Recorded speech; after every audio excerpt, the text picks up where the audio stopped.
us can.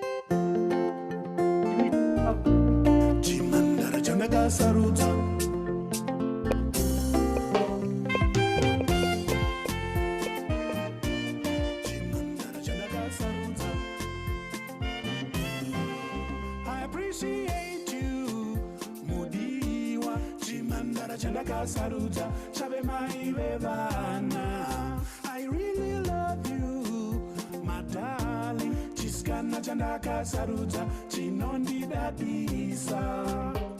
My pretty, pretty, my sweetie, sweetie, my partner, my bestie friendy, my destination.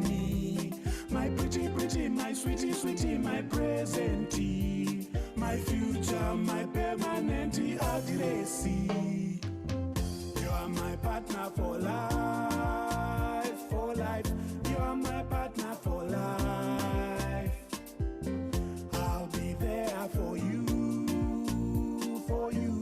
I'm so glad you're my wife. You are my partner for life. You are my partner for life. I'll be there for you, for you. I'm so glad you're my wife. You don't have drama with my mother. Kanave ukama unovada.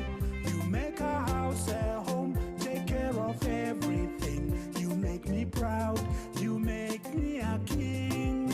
I appreciate you, Mudiwa, Chimandara Chandaka Saruta, Chabe Maivevana. I really love you, my darling, Chiskana Chandaka Saruta, Chinondi Dadisa. You are my partner for life, for life. You are my partner for life. I'll be there for you, for you. I'm so glad you're my wife.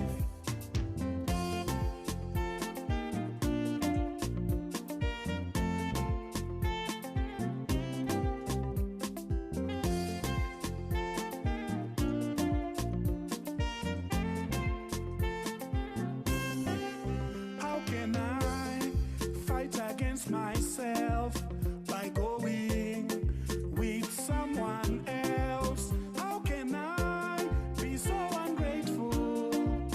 I'm only thankful, never be unfaithful. Thank you, Lord, for such a blessing.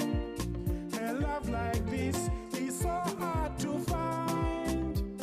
My pretty, pretty, my sweetie, sweetie, my partner, my bestie friendy, my destination.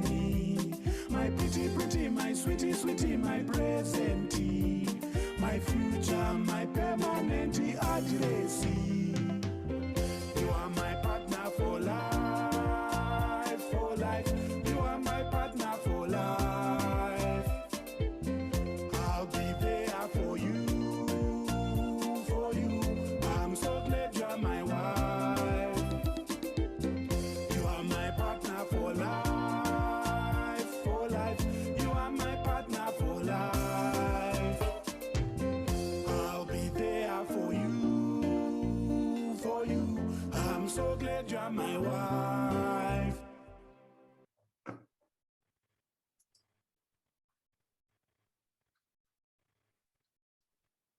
Oops, I need to move my bar here. We have another one.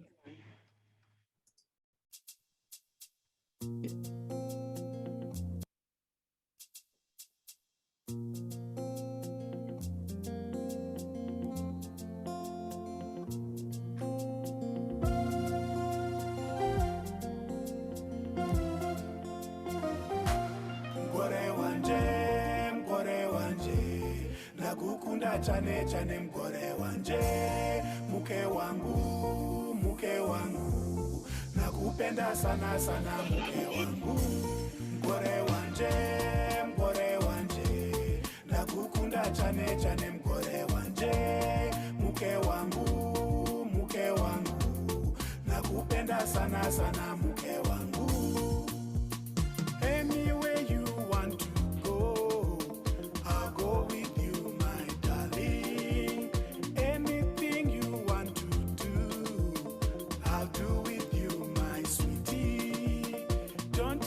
trouble yourself.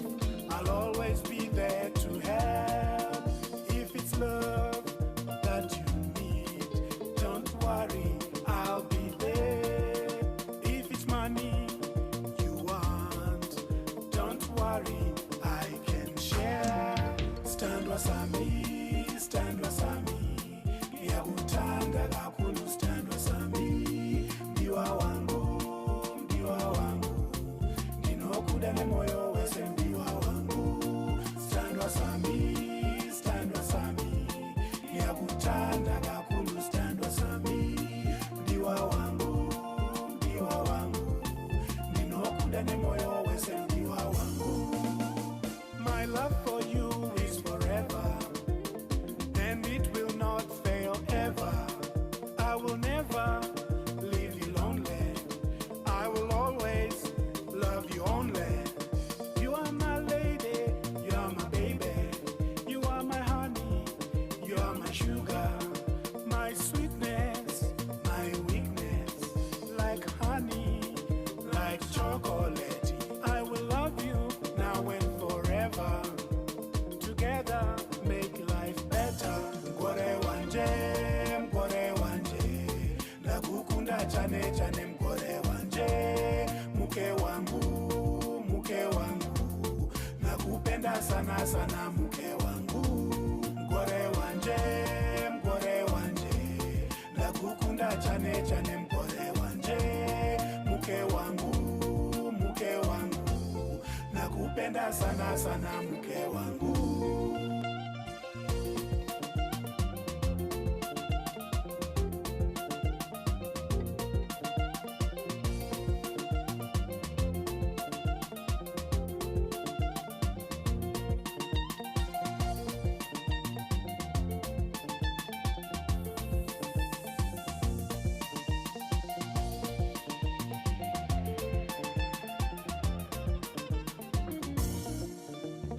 Anywhere you want to go, I'll go with you, my darling. Anything you want to do, I'll do with you, my sweetie. Don't ever trouble yourself, no, no. I'll always be there to help. If it's love that you need, don't worry, I'll be there. If it's money you want, don't worry, I can share. Stand wasami, yakutanda kakhulu, stand wasami, ndiwa wangu, ndinokuda nemoyo wese, ndiwa wangu. Stand wasami, yakutanda kakhulu, stand wasami, ndiwa wangu,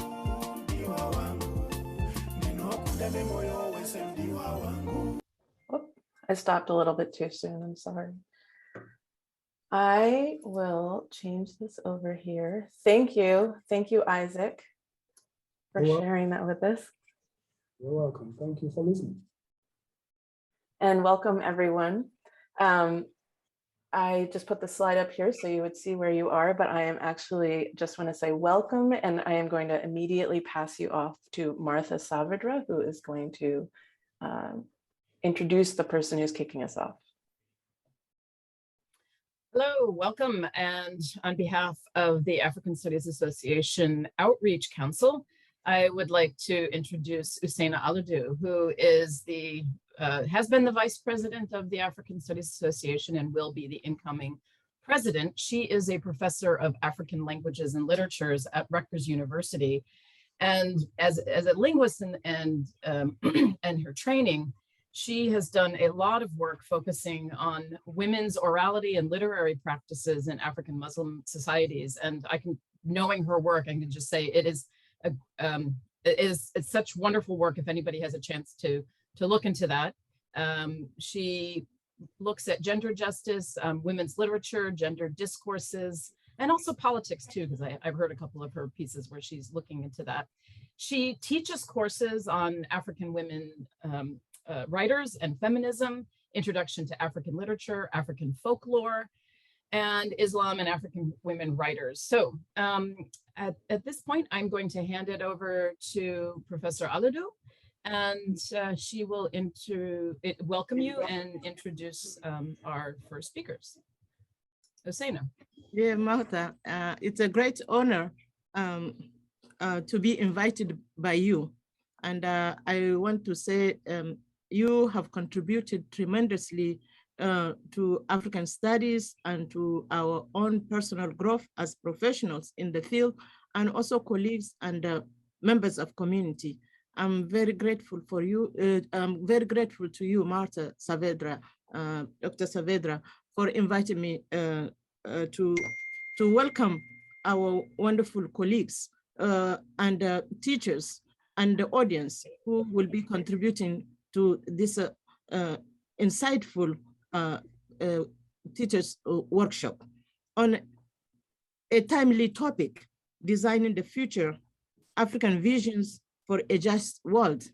I want to begin by thanking also my great colleague and wonderful brother from Indiana University back in our student days, as a Kalumba. Thank you so much for, again, continuing your work, and also the feminist African male work in giving tribute to African women. This is one area that deserves special attention. So thank you so much, Dr. Kalumba. We are grateful to you for this beautiful music and beautiful honor. I want to thank each member of this audience for giving your time and commitment to this important topic, and also teachers workshop. And I can tell you that I can't imagine a best person to be a keynote speaker than our amazing and brilliant and wonderful colleague and brother, Dr. Shet Jam. So by way of modest introduction, because he has an extensive CV, but for the purpose of time, I'm going to be very short. But I think we are really very lucky to have Dr. Cham being our keynote speaker and kicking off this teachers workshop.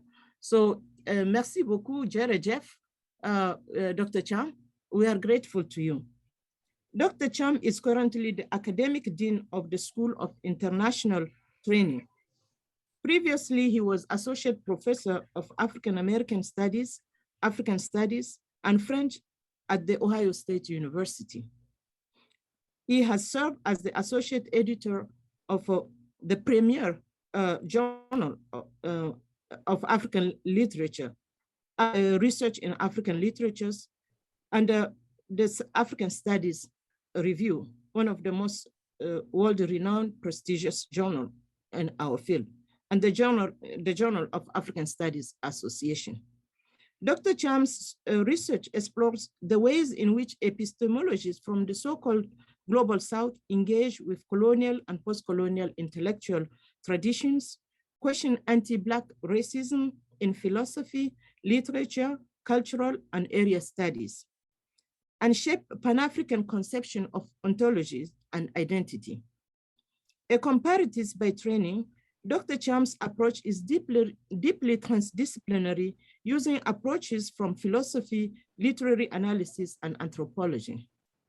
One of the leading voices in Senghor's studies and negritude studies, Dr. Cham has published numerous articles on these topics in leading journals of African Studies and French Studies, and edited the special issues of the Journal of African Philosophy, Negritude Reloaded, in 2015.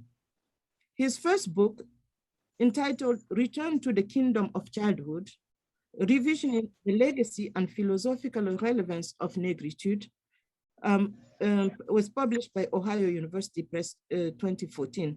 It's the first book-length study of the philosophy of Leopold Sédar Senghor. Dr. Cham argues that a careful rereading of the negritude through Serre and Dogon conception of time and duration allow us to better approach Senghor's Africa-centered understanding of epistemology and ontology, and to recognize Senghorian negritude as a post-colonial philosophy that stands on its own. Dr.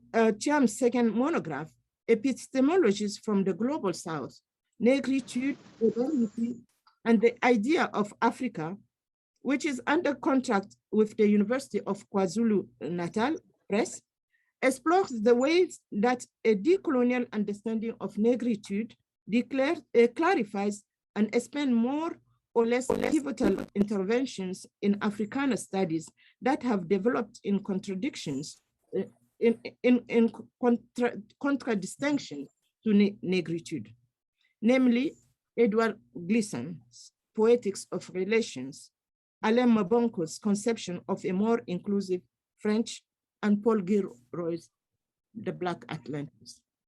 So please join me in welcoming Dr. Sheikh Chiam to deliver his keynote. Welcome, and thank you so much. Thank you. Thank you. Thank you very much, Prof, for your extremely kind word. When an elder and one of our leaders says such nice words about you, it's a very extremely humbling experience. I am actually surprised that Prof, whom I have been following for such a long time, knows who I am. But what a pleasure and an honor to be here, Prof. And thank you for your kind words. And thanks everybody for being here. Thanks, Leslie, for bringing me back to a forum such as this one. So today, I was asked to think with you about the possibilities to center Africa as we design the future. Why Africa and why now? When my sisters, Shane, Leslie, and our other sisters here invited me to give this talk, it was supposed to be a keynote. But then we discussed and we decided that since we want to center Africa, maybe we should have a conversation. So I will not speak as long as I was supposed to speak, maybe about 20 minutes. And then hopefully we can engage in conversation for the rest of the time. Still in the spirit of an African conversation table, or maybe sitting under the palabra tree, I'm gonna ask two questions that I would invite you to answer through the chats, on the chats. And at the end, we'll ask the same questions again and see if anything has changed and if you would answer them the same way. Shane will post them, but I'm gonna read the questions. Why do we need to imagine a future in light of Africa as a concept? What is Africa? Or maybe even more, so that's the first question. Why do we need to imagine a future in light of Africa as a concept? And the second question, what is Africa to you? So as I'm asked to imagine a possible future in light of Africa, I'm thinking about the question, I'm thinking about these questions, and I would like you to join me in doing the same. So when I was asked to answer the question of the future of our coexistence in light of the concept of Africa, I realized as well that I was not asked to give a simple prophecy about what Africa or the world ought to be. This question is an invitation, as a matter of fact, to think of our present and even our past. And to understand our future, we must seriously engage with the history of discourses and practices that led us to this particular historical moment. In other words, the questions that we might ask is, what could our world have been had we taken seriously into question the idea of Africa? But how can we imagine the future of the world in light of the idea of Africa if we do not define Africa? I'm sure you will in your answers. But to me, Africa is one of those things that everybody seems to know. We all seem to know what it is, but most of us seem to be lost when it comes to its definition. I'm not talking about the geographical space that we call Africa, but here, I'm thinking about the idea that this place refers to, the place that is imagined as the result of geography multiplied by history. The ethnocultural space rooted in a certain ethnoculture that has given rise to a social-political reality that we often think about when we think and imagine Africa. This imagined geography and community is, like all imagined communities, impossible to define. It is fundamentally pluriversal, exceptionally diverse, and essentially fluid. That is precisely why it is almost impossible to say what Africa really is. Along these lines, V.Y. Mudimbe, that some of us, most of you who are in African studies know, changed literally the course of African studies by reminding us in the early 1990s that in fact, Africa is like all communities, an invention. Yes, Africa is an imagined space and therefore an imagined concept. Yet, imagined does not mean imaginary. It is in fact nonetheless real. For this reason, one cannot try to define Africa. Rather, one can state what Africa is to them. Better yet, the question that is most useful to me, that I'm gonna really engage with, is not the question, what is Africa? But really, what can Africa do for me? What can Africa do for the world? And you might ask as well, what can Africa do for me as a teacher and for my students? This important question is in fact the one that was asked at every moment when Africa was invented, for better and for worse. When, for example, between the 15th and the 18th century, Europe and the corollary of Europe, the global matrix of power, wanted to engage in a crude and inhuman exploitation of African bodies, souls, and wealth in order to build what is now known as the modern West. They invented a beastly place inhabited by non-humans who, like goods, could be used, misused, abused, and disposed of at will. This place, the clear opposite of the modern subject and its civilized geography, is what they called Africa. In some instances, it's what they still call Africa. When, around the same time, enslaved Africans, they weren't Africans yet, needed to survive the throes of inhumanity and the bonds of slavery, Zulus, Wolof, Bambaras, Yorubas, etc., imagined in their turn a place where ancestors dwell, where communities confirmed our humanities, and where freedom will be recuperated at the twilight of our histories. This imagined place is also what is in the minds of many, Africa. In this sense, Africa, like Europe, the Americas, Asia, is a polysemic invention that has led to the particular understanding of the world. Despite the impossibility to define Africa, the idea of Africa has always been able to move the world. The question that we need to ask is, thus, what can the idea of Africa do now? What can Africa do? How can it help? How can it help us imagine world futures and solve some of the most pressing issues of our generations? I will answer this question in light of what in my institution, the School for International Training, we call critical global issues. That is, some of the most important issues that our world faces today. I will name just two that are particularly important to me as a human being and as a teacher, namely environmental challenges and diversity, equity, and inclusion. The first is important since as a human being, I understand that the biggest threat of our existence is climate and environment. And as a teacher and an administrator, I am engaged in delivering the condition of knowing and engaging with the world that fit all members of our global society. So in the next 10, 15 minutes, I will answer the question, what could the world have been had we centered Africa? Another version of the same question is, what could the world have been had we not fell in the throes of the universal Western modern subject and its epistemic, political, and economic limits.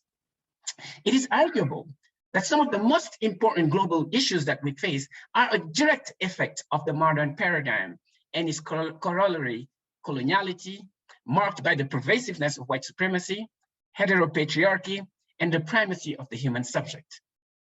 To understand the pervasiveness of white supremacy and heteropatriarchy, it is essential to think about the very foundations of the modern society in which we live. The values of Western modernity, namely rationality, subjectivity, and global capitalism, the passage from the medieval era to the Renaissance and the early modern periods is in fact determined by the transition from a religious engagement with the world to the centralization of rationality. This centralization of rationality has led to the primacy of human subjects understood as the rational being par excellence and the master and possessor of nature. This is all good. This sounds all good. At a certain point in history, we are told, we realize that the essence of the world is rationality, and therefore the human being becomes the center of our engagement and presented by Descartes and others as master and possessor of nature. A priori, there is nothing wrong with the advent of modernity, the centrality of the subject, the rule of law, and the development of capitalism. In fact, the story of these important developments in the history of our social organizations has been presented as enlightening, celebrating the betterment of human beings and our societies. What this very positive reading of our world history as having progressed from darkness to enlightenment does not say is that the subject, that is the very foundation of all its manifestations, is fundamentally white supremacist and anthropocentric. This subject, the modern subject, is in fact defined in contradistinction to what it is not, that which does not, for that reason, deserve the same rights. Non-whites, Africans in particular, non-male, and non-living things, nature. That is why the era of the big European revolutions, based on the celebration of the rights of individuals, is also that of the colonization of Black bodies, non-male bodies, and the subjugation of nature. It is the era of the rule of patriarchy and industrial revolutions that deny the value of ecology and denigrate our environment in the name of the master and the possessor of nature's will and might. The question that one may ask is, how do we solve critical global issues such as diversity, equity, and inclusion, and environmental challenges if they are the most logical consequences of the philosophical foundations of our societies? To solve these issues, our societies are proposing environmental reforms or inviting non-white, non-cis men and other disenfranchised communities to an already created world that has no place for them. That is precisely why we are failing to change. Despite all the efforts made, a cop can today still assassinate an African body without further ado. Despite all promises made at the COP26 last week, our planet is still dying and will continue dying if we don't change the foundation of our relations to the world. And despite Elon Musk's contemplation to give 60% of the wealth of his wealth to end hunger in the world will remain divided between the North and the South if the very understanding that one's existence is not intrinsically linked to that of their fellow humans is not accepted. In other words, what we need is a completely different paradigm shift. Otherwise, all our efforts and actions would be nothing but alternative versions of the same. For all these reasons, it is arguable that the solution to environmental challenges and diversity, equity, and inclusion is not to be found in the possibility to fix issues related to our engagement with the world. Rather, we need to shift paradigms beyond the limits of Western modernity. This paradigm shift is exactly what the concept of Africa offers. Africa offers a counter-narrative to the very definition of being, the corollary of which is the hierarchical understanding of the world and an inconsiderate abuse of the environment. So why should we center Africa as we imagine our future? We must, because such a stand urges us to go beyond the effects of the problem, racism, heteropatriarchy, and climate change, to tackle their conditions of possibility. What I'm saying is that what we call problems, racism, heterogeneity, climate change, environmental challenges, are not really problems. They are the effects of a real problem, the centralization of the Western subject, the primacy of the human, and the primacy of the human being. A society founded on the centralization of the Western subject cannot but exclude some. An anthropocentric society cannot but abuse nature. While modern Western ontology that led to a hierarchical understanding of the world are ontologies of dominance and arrogance, African ontologies are fundamentally ontologies of humility and hospitality. This is shown and manifested in African understandings of beings as postulated by three ethnic groups that I have been working on for the past 15 years, the Dogon, the Bambara, and the Serer of West Africa. As opposed to the revealed religion's conception that God created the world from absolutely nothing, the Bambara, Dogon, and Serer understand the Dogon and Bambara and Serer's understanding of creation postulate that all beings, all existing things, are emanations of God and function therefore at different degrees and manifestations of the expression of the same essence, the spirit of all spirit. So everything that exists is a manifestation of the spirit of the divine in these cultures. In this tradition, nature is in its totality animated by divine spirit. And not only animals and natural phenomenon, but rain, thunder, mountain, river, but also trees and stones transform themselves into living beings, beings who keep their original physical characters as instruments and signs of their personal souls. That is the most profound trait, the eternal trait of what I call the African soul. Of course, with some exaggerations, but definitely the Serer, Bambara, Wall of Souls, and many others. This ontology led at the same time to socio-political organizations such as Ubuntu and a kind and hospitable engagement with nature. Just to clarify, as I said before, there's a certain understanding of the subject, the rational Western subject as the center of the world has led to fundamentally a world that cannot but be racist, white supremacist, heterosexist, and treat the environment in a certain way. At the same time, a certain understanding of being based on the understanding of existence as continuing or an emanation of the same spirit and the spirit of the divine is that which in the African context has led to a social organization such as Ubuntu and a kind and hospitable engagement with nature. I suspect that we are all familiar with the concept of Ubuntu, the relation to the world that can best be described as an African philosophy that places emphasis on being self through others.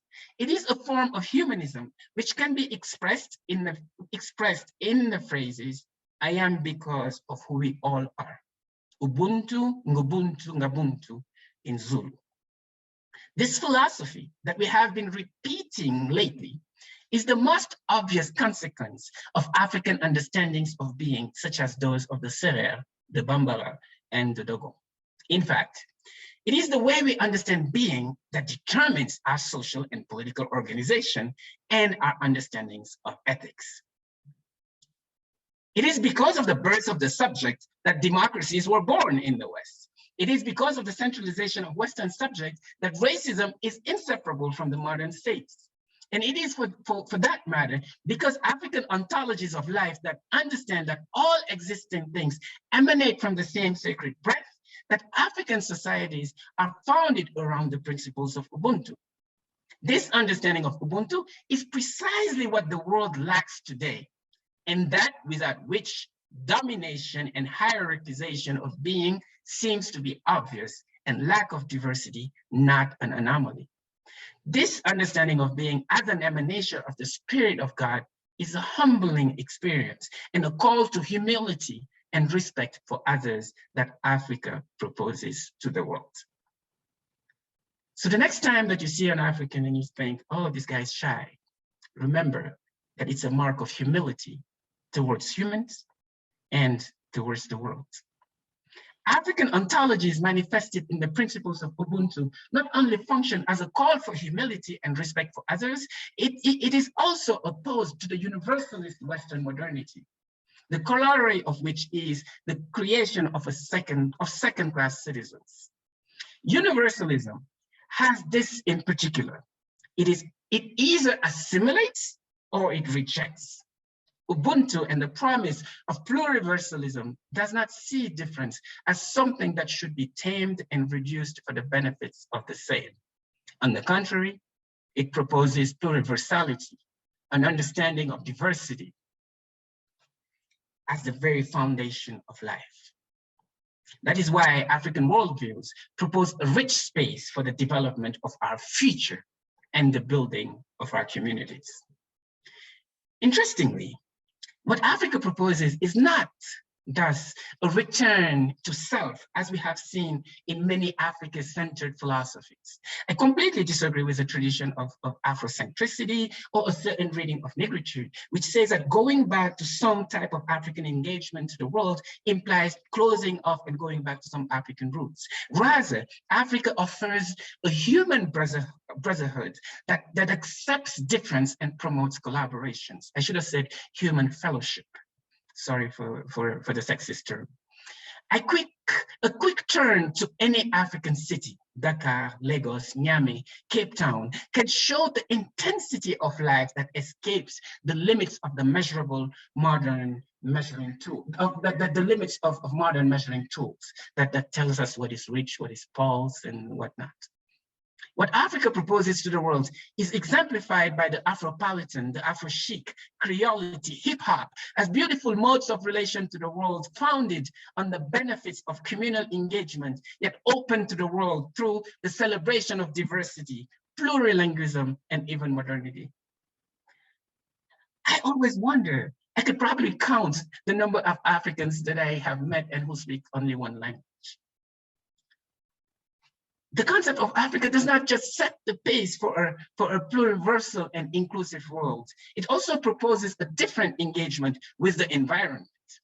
It is today a truism to state that one of the biggest threats to our survival is our own actions towards the environment.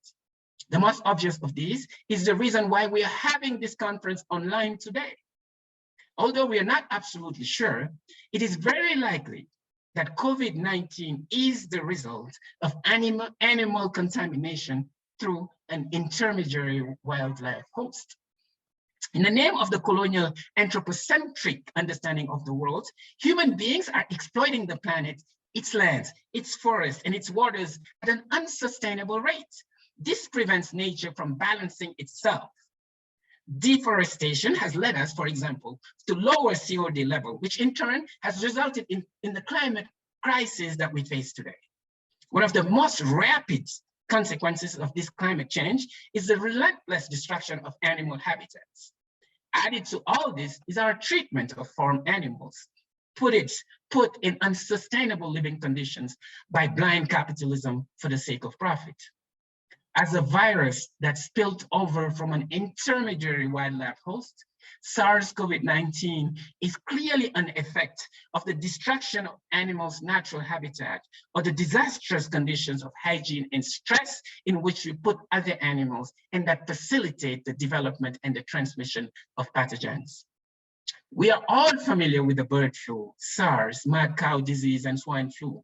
The outbreak of each one of these epidemics was either due to climate change or the living conditions of animals directly linked to unbridled capitalism. What is interesting, however, is that we seem to be surprised when we hear that we knew that this was just a matter of time before a virus like this attacked us. Bill Gates is not necessarily a genius for predicting this pandemic in 2018. The risk was clear. It still is. We know that another one will appear in the future if we don't change our relation to nature. It's just that in the name of rationality, coloniality and capitalism, rooted in the deification of the modern subjects, master and possessor of nature, that we do not seriously engage with the repercussions of coloniality and the way we treat the environment. So my question to you is, should we invest billions of dollars to solve the effects of our relation to the world? Or should we invest in an awareness of the limits of this relation to the world as proposed by African worldviews? Should vaccination campaign matter more than the vulgarization of African knowledges that will teach us our fellowship with nature and animals and thereby avoid similar crises? I personally don't think that traditionally conceived science will save us. Science will stop the painkillers, the symptoms of the disease. It will not cure us. What we need to do is trust another technology that we tend to underestimate. The technology that African traditions, which conceive that there is no development except one that aims at perfect communion with the world that welcomes us. It is the science and technologies developed by African concepts such as Nietzsche and Ubuntu. In fact, while the arrogance of the West has led since the modern era to the hierarchization of being and the conception of man as master and possessor of nature, African worldviews in most cases understand that life is dependent on the balance of all its inhabitants. As stated in our African traditions, everything depends on the vital force. Animals, trees, waters, and even rocks are endowed with a force that leads to the creator, to what we have in common as human beings. God does not create the world from nothing in many African worldviews. They breathe life through their own energy. In these societies, nature and fellow humans can only be treated with friendship and kindness. They come from the same breath. After all, such a relation to the world will help us cope with diversity, equity, and inclusion, and better engage with environmental challenges and many of the threats that affect us today. It is by changing our relation to the world that we can save it. Any true science, the goal of which is to increase life, will have to be based on this ontology of kindness that necessarily leads to an ethics of trust. This African ontology is clearly not an ontology of arrogance, but an ontology of humility and friendship based on the realization that we all participate in the same vitality, humans as well as nature. So what do you think? How can Africa lead us to think of the world as we move forward? Thank you. Thank you. I'm going to ask you guys to unmute yourselves if you'd like to express your appreciation before we continue our conversation. Thank you. Fabulous. Thank you. Thank Thank you. Thank you. Thank Merci you. beaucoup. Jeff. Beautiful. Thank you so much. Wonderful presentation. Wonderful. Thank you. Fabulous. Thank you. So Thank now you. it's Thank you. So now it's your turn. I'm going to post the questions in the chat again. And perhaps you can now try to write a brief response to one or the other. I also have one question. And if there are others, you can put those in there too. Is that okay, Dr. Tian? Okay. We'll take a moment because I know you need a second to think, to type.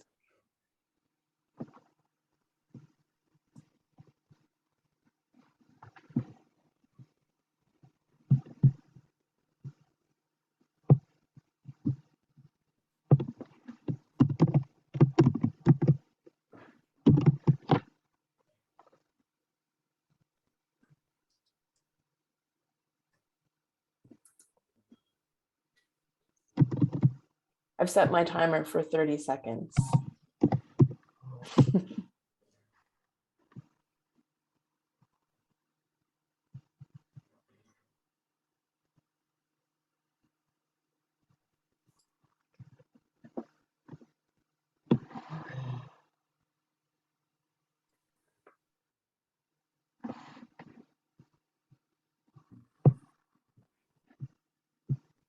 So your two questions you're thinking about are, why do we need to imagine a future in light of Africa as a concept after that talk? And second, what is Africa? And you might, as a teacher, I know, think about this also in terms of asking what you might ask your students, what questions you might frame in class to ask about this. I see a hand up from Joy Keano, so I'm going to ask you to unmute yourself. And hi, everyone. Thank you so much for a wonderful, wonderful session. I thought I'd kick the session off by answering. I typed in the answer to what do we think of Africa as, and my ideas, which I typed in while you were talking, was just the fact that we need to consider Africa because it appears to be a largely forgotten place in terms of its culture, its diversity, its really, really rich history. You know, I was talking to some young people who studied in America and then moved here to Kenya. I'm calling in from Nairobi. And they said all they understood of Africa was that it's where the slaves came from, you know. And in fact, one of the guys was saying his understanding of people from Africa was that little kid with a fly on his nose. You know, and he was making a joke. Do they actually audition kids, you know, for this thing? Because I mean, why on earth do we allow ourselves to have such a negative attitude presented about us? There was a beautiful article, I think it was on the BBC, talking about African girls, and the girls they chose had to be the ones in hijabs. And somebody wrote and said, why do they think, why do they have to choose girls that look like that to be representative of African girls on the continent? And I think, you know, what you were talking about is so important because it's giving us an opportunity to rethink how exactly we've been thinking about this beautiful continent of ours. And, you know, that when many people talk about their travels, they will say, I have been to Switzerland and I have been to Peru and I'm just back from Africa. You know, like it's a singular place that you go to. And in a way, that kind of, I don't know, immersing of the entire worth of the continent into a single word makes people really disregard the continent in itself. And you know, I was wondering what your thoughts would be on that.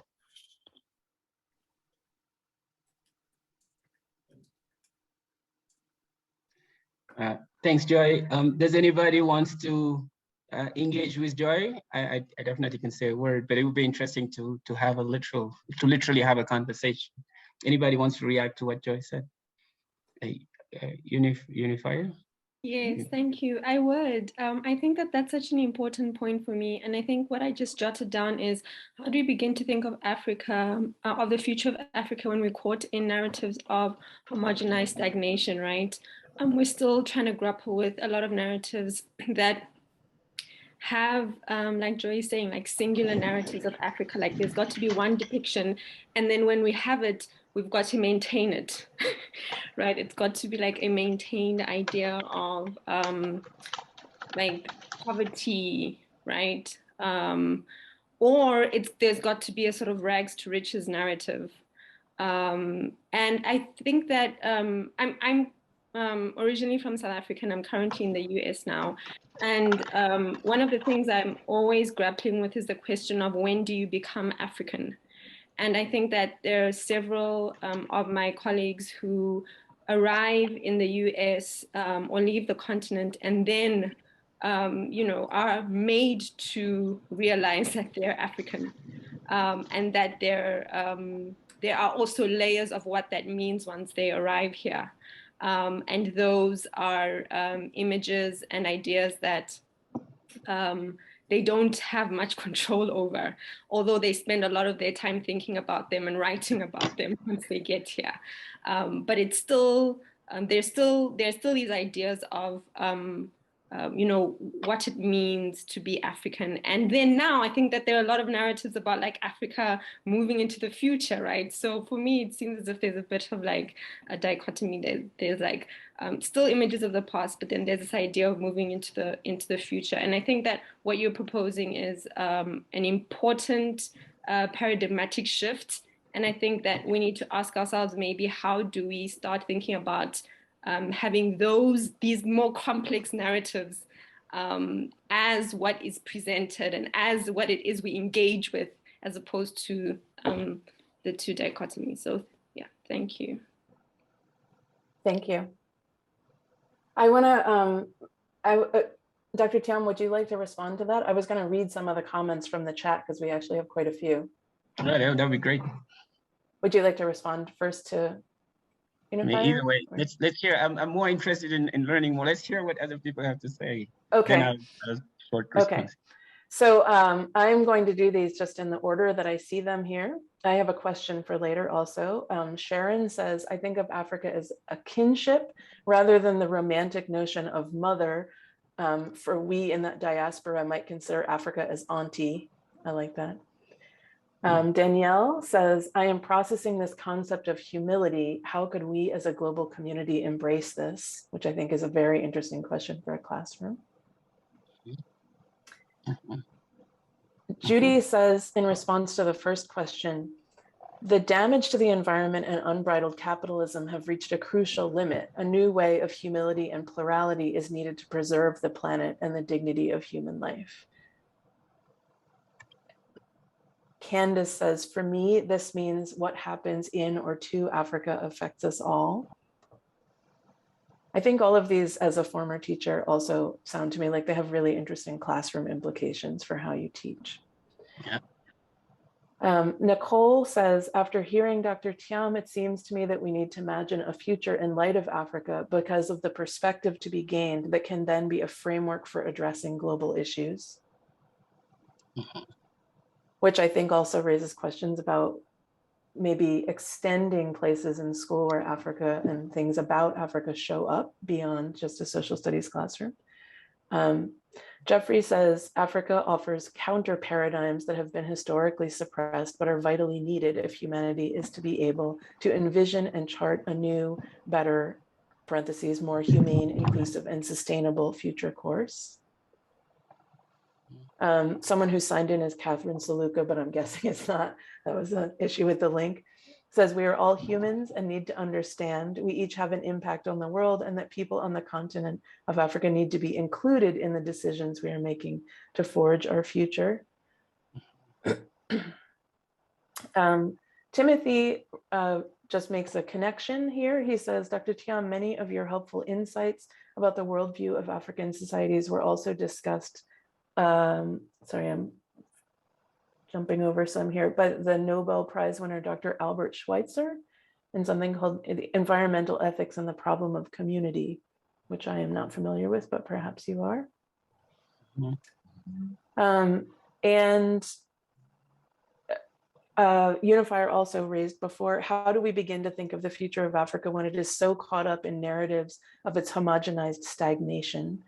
Again, a good question for the classroom. I'm going to pause there because there are plenty of others, but maybe I will ask you if there are things about what you heard that struck you as connecting with what you were trying to say.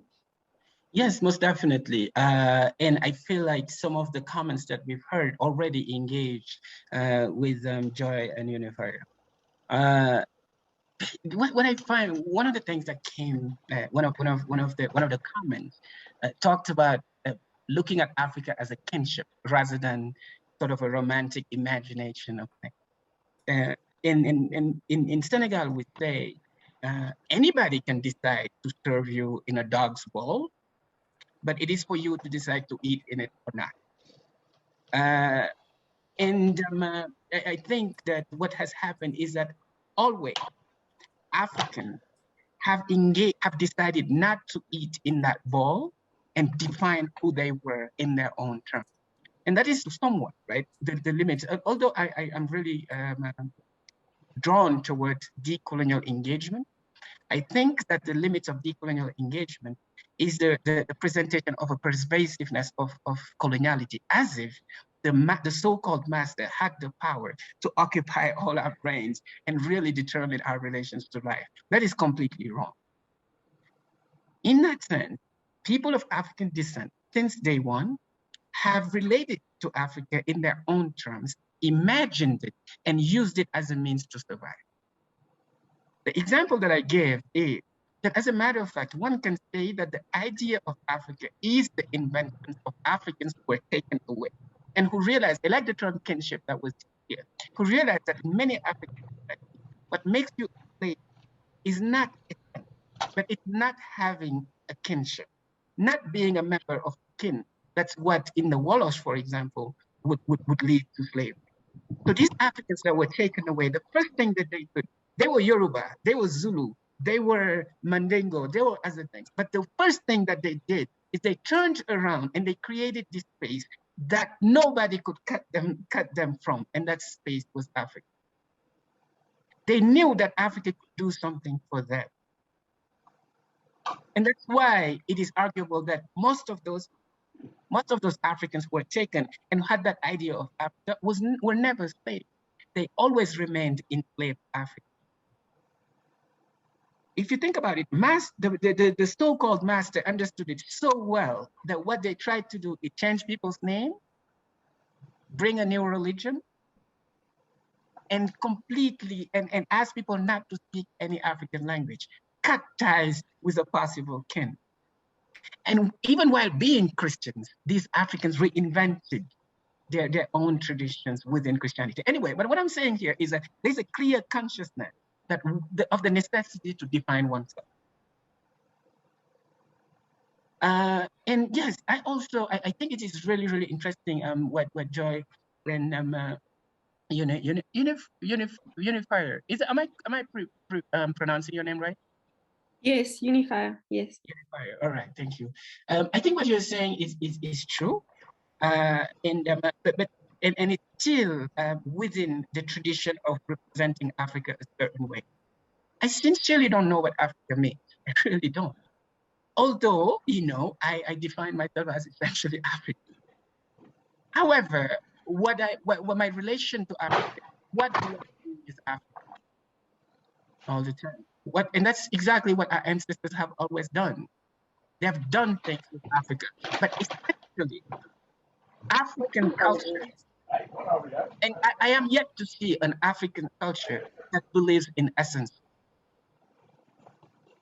The very nature of our beings is to understand diversity, plurality, and stuff. Even our conceptions of nations for a long time were based on that. Let's take, and I'm talking under the control of Prof. Alidu here, but let's take the example of the Mali Empire, 13th century. This is an empire that is across several countries, right? But they had to define what does it mean to belong to this. In the West, what we do when we want to define belonging is we say this is the essence of a French, this is the essence of an American. And this is precisely because of that the revolutions, the European revolutions, went with universal schooling, literally destruction of difference and creation of a nation founded on one single way of being. The first things that European nations did in the 18th century is destroy plurality of languages and ethnicities and what we could call, talking about Europe, tribes. That's the first thing that they destroyed.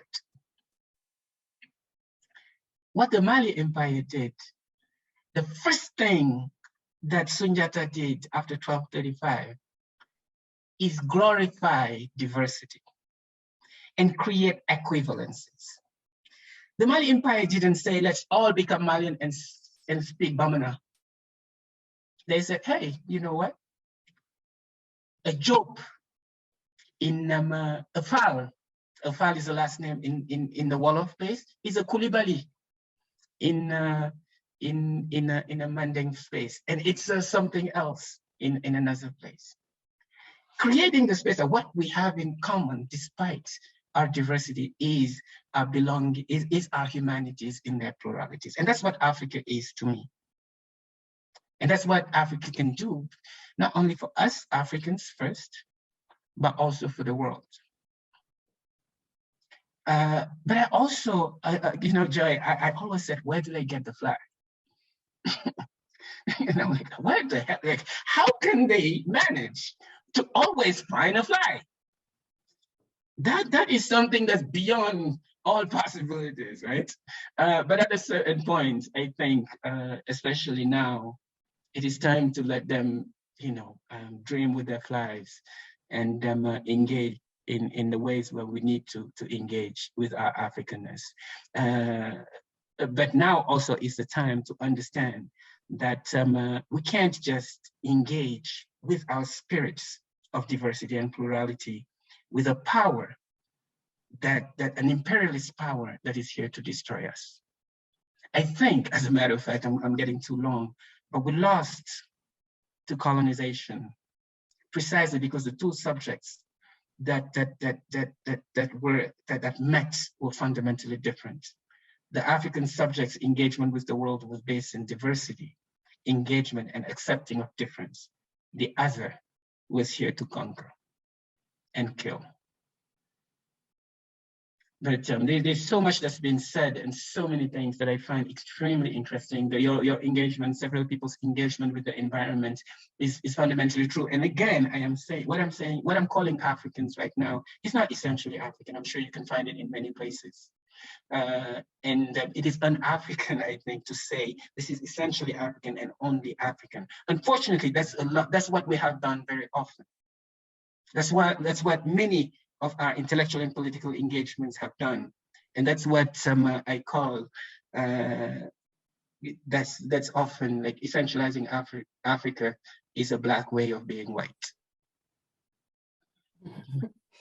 That was very provocative, what you just ended with there. You threw me off with that one. I think that's very true. That's really well said.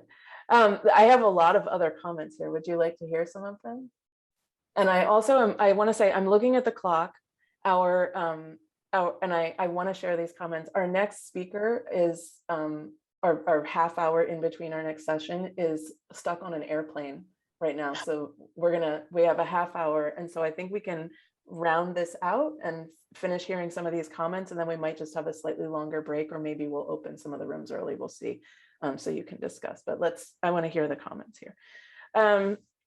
So we have a couple of others. One says, we need Africa as a concept, as a solution to the problems Western modernity has created. African ontologies and humanism counter the violence inherent in the modern. Someone else, I'm saying this someone else because they're all named Catherine, so Lucas says, what can Africa do? We can collectively change our life course toward destruction of the planet and of humanity only if we look toward the best ideals of African collectivism and respect for the environment. And I think that's important to go back to what you just said about saying this is not uniquely and solely or essentially African, but you're using this as a concept. African communities would need to do this also, as the colonialist and individualist concepts leading to capitalism and destruction of the environment are insidiously contaminating communities everywhere in the world, including in African countries, which I think gets to what you were saying before. Greg says, in my semester course, these questions get discussed, analyzed, and we as a class challenge the myths, stereotypes, and general themes of culture, proverbs, folk tales, food, for example. The entry point cannot be a narrative of European hegemony or Atlantic world enslavement. I think that's an interesting point, and one that also, as you were talking, I was thinking about teachers, and one of the challenges in doing what you're talking about, not to make it an impossibility, but a challenge, is the curriculum. that a person is expected to teach, and what is in that curriculum and where the space is for this. Because if the curriculum points you in the direction of problems rather than solutions, or Africa as object for other people, I think that is a real issue. Someone else asks, Margaret says, how to help students in the US challenge this single story of Africa as a monolith.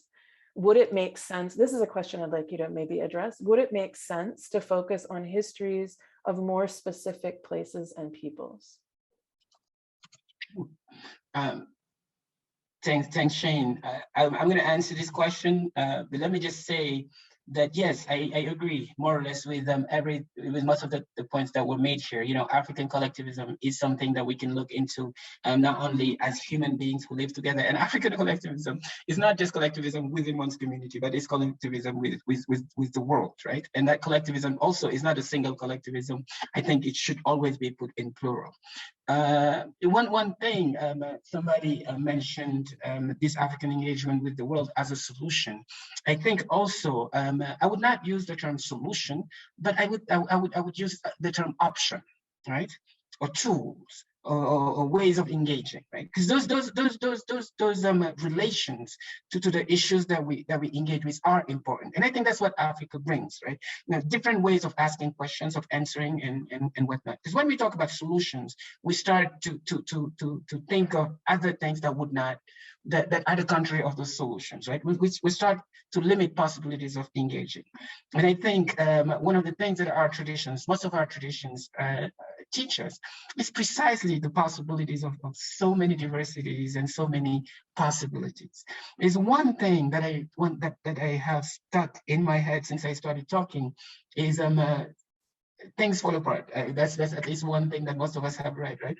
And there's this moment when Akuna, this old wise Igbo man, is talking to the priest, and they're discussing, and the priest says, so you don't even have the idea of God? And Akuna says, of course we do. We call Chukwu. Chukwu is our God, right? And the priest says, oh, Chukwu is your God, but Chukwu is not a God because Chukwu has intermediaries and whatnot. Right? And at a certain point, the priest says, so if Chukwu is your God and it's the ultimate God, why don't you want other people to believe in Chukwu? And Akuna says, but why don't you let them believe in their own Chukwu? You know, that was very, very strong. And Mr. Brown is here trying to convince him, you got to believe in my God because Jesus is this and that, right? And that was a very interesting point. Chukwu is Chukwu, but everybody can have their own Chukwu. So that's how I imagine African engagement with the world as completely different from others. Let me give you another example. I am a Muslim. I grew up as a Muslim in Senegal. And when I was in my early 20s, I have a very good friend who's a Ifa priest. And one day, I started reading about Africa, African knowledges and stuff. And one day I tell Kola, I say, Kola, I can't be Muslim and African. It's not possible. I think I want you to help me learn more about Ifa and maybe go back to my own ancestors' religions. And Kola said, huh, that's interesting. But you're 20. I said, yes. Have you learned the Quran? Yes. So why would you lose all the time that you spent learning the Quran to go back and start from zero? And he's an Ifa priest. So you see, it's a completely different engagement with the world, with truth, with reality. If there's anything that's true in our understanding of the world, is that human beings are not machines, and our engagement with the world develops a certain, it complexifies one's being, and going back to the roots does not make sense. Finding one solution does not make sense. We have to engage with our universalities, you know? That's precisely why, as I said earlier, seriously, I've been trying to think. I don't know any Africans who says, I just speak one language. Even my grandmother, right, never went to a Western school, maybe can't articulate herself very well in French, but will pick up here and there.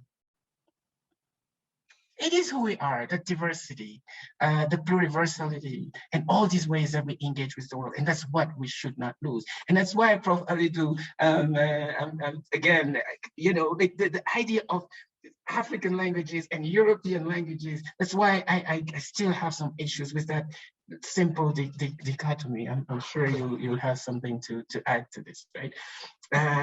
So now to the question. So the question was, how, can you repeat the question, Shane, the last question again? Yeah, one of the participants here asked, do you think it would make more sense in their teaching to focus on histories of more specific places and people? I think to maybe bring out some of this diversity that you're talking about, but also some more detailed narratives maybe. And this was Margaret. If you want to unmute and ask your question, please feel free. You know, Margaret, is Margaret going to add, or should I just go ahead? I can add a little bit. I guess I just feel like my students, you know, the overwhelming idea that Africa, I think when Joy was speaking about the kid with the fly, you know, that is it, you know, and then anything we do, like if we have a unit on Africa or class on Africa, it feels like we're underlining that. And it feels maybe like it would be more helpful to do case studies or, I don't know, you know, like I think I understand like the concept in Pan-Africanism, but I feel like it's too hard for students. I teach high school students to hold all those things in their heads and not just slip into their sort of stereotype. Yeah, you know, my answer to this is it depends. Again, Africa is a tool. Africa is an idea. It depends on the students. Sometimes I don't want anyone to call me Wolof or Senegalese. I want people to identify me as African. Period. At times, I would see it as an insult if you call me African. Sometimes I talk about Africa as a monolith. Sometimes I engage with the diversity of Africa. Africa is a tool, it depends. When I walk around and see an African, I say, hey, what's up? But when somebody just sees me and defines me as an African and simplify me, I feel insulted. So it depends on the class. I wouldn't teach a class of 20 white students about Africa the way I would teach a class of a majority Black students from New York about Africa, which is different from the way I would teach second generation Africans, a class with a majority of second generation Africans about Africa, different from the way I teach Africa in Dakar. So, you know, like all of that is possible. Sometimes I talk about the flag, sometimes I have absolutely no, sometimes I critique those who present the flag a certain way, sometimes I completely ignore it. So it depends, I think. Let me ask you a follow-up based on that before I get back to the comments, which is based on your experience with that. Have you encountered images or stories or facts, whatever, that you can sometimes drop in a moment to completely upend some of those stereotypes and some of those mistaken ideas? I guess part of what I'm thinking about is, just like urbanization across the continent comes frequently as a surprise to a lot of American students. It certainly did to mine. And so I'm wondering, are there things that you've encountered that might be useful for teachers in this group to think about as sort of a thing that disrupts students' conceptions for just a moment so they can kind of take things in a different direction? Yeah, I think all Africans, right? I'm sure my sister Agnes or Prof can give you 100,000 of those anecdotes. The funniest one for me was when I worked for Pizza Hut as a student. I've been in the US for a minute now, and my manager kept coming to me. He's like, you know what? I have a snake skin at home. And it's dying. What can I do about it? First day I said, well, I've never seen a snake. I'm from Dakar. I've really never encountered a snake. I don't know what you're talking about. All right, fine.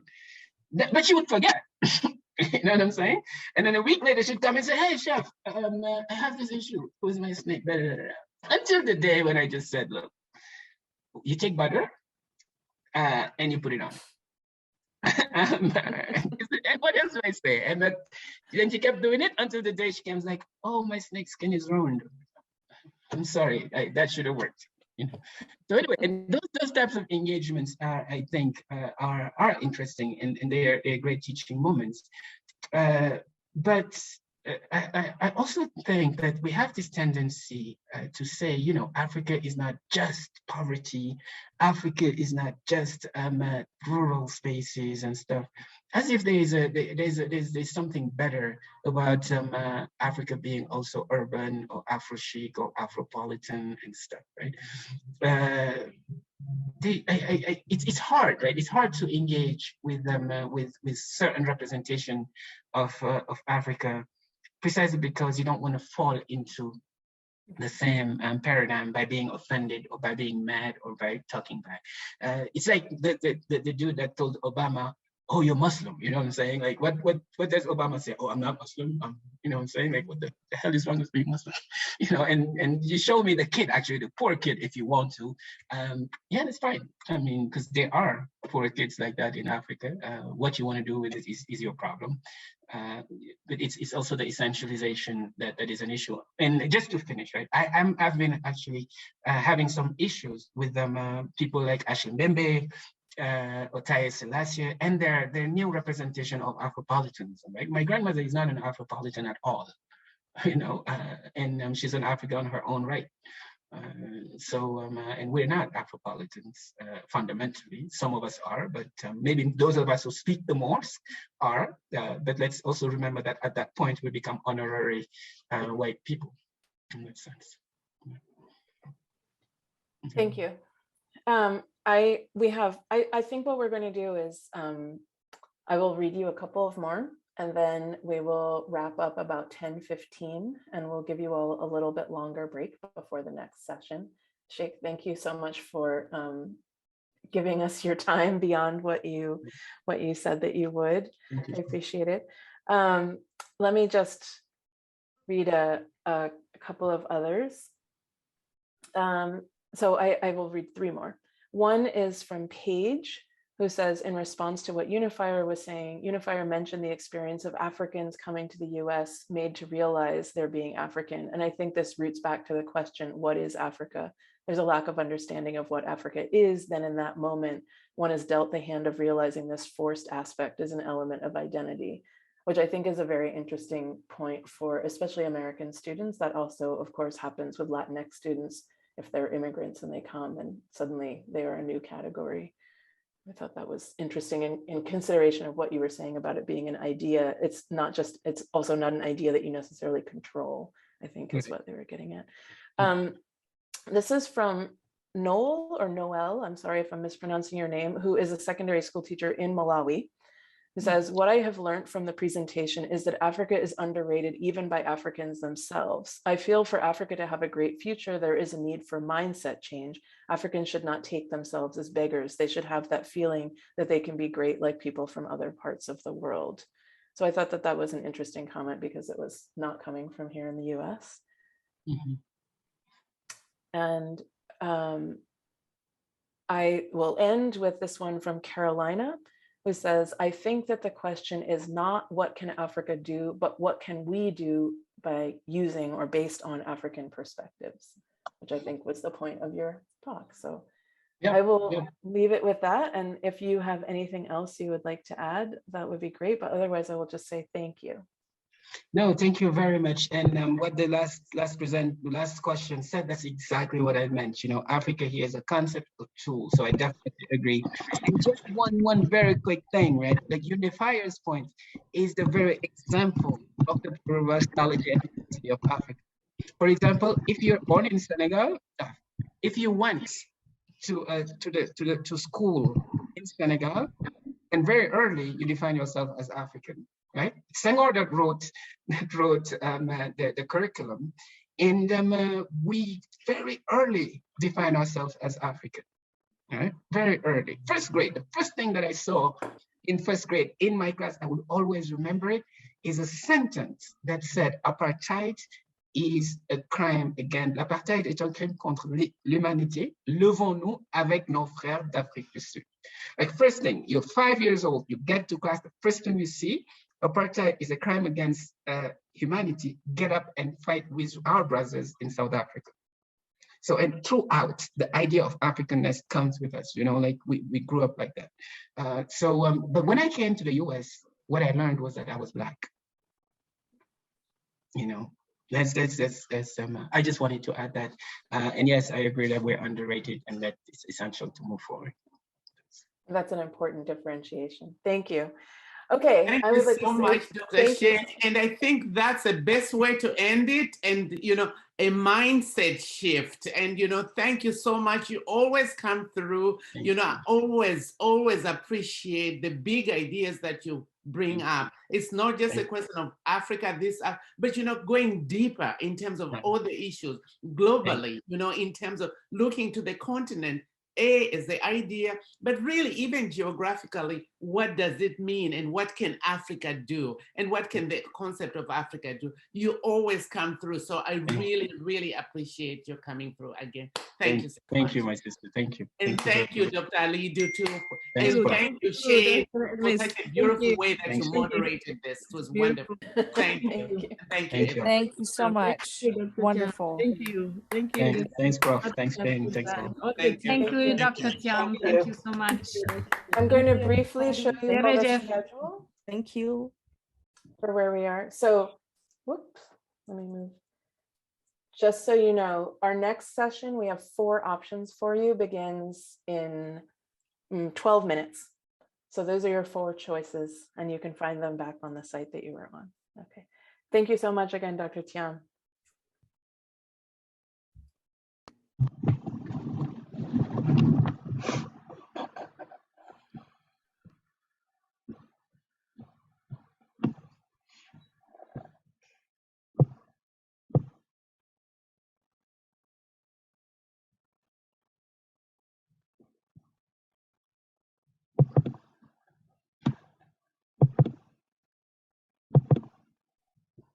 Those of you who are here right now, I'm about to close this room, and we'll see you at 1:30 in the next room, whichever one you choose to come to.